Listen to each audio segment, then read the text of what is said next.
Hello guys, আশা করি সবাই ভালো আছেন। তো আজকে আমি দেখাবো আমাদের মোবাইলে কেমন করে রিংটং সেভ করতে পারি। তো সেটাই আজকে দেখাবো। তো আপনাদের মোবাইলে যেটা সেটিং অপশন আছে সেই সেটিং অপশনে ক্লিক করুন। তারপর নিচে স্ক্রল করুন স্ক্রল করুন স্ক্রল করুন তারপর উপরে স্ক্রল করুন দেখতে পারবেন সাউন্ড অফ ভাইব্রেশন, তাতে ক্লিক করুন।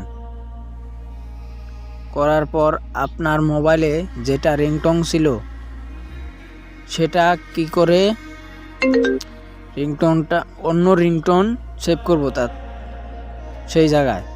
তো স্ক্রল করুন, এখানে দেখতে পারবেন ফোন রিংটন, তাতে ক্লিক করুন। তারপর এখানে দেখতে পাচ্ছেন অনেকগুলো অপশন। তো এখানকার যে অপশনটাকে ক্লিক করবেন সেইটাই কিন্তু আপনার মোবাইলে রিংটোন হয়ে যাবে। ধন্যবাদ।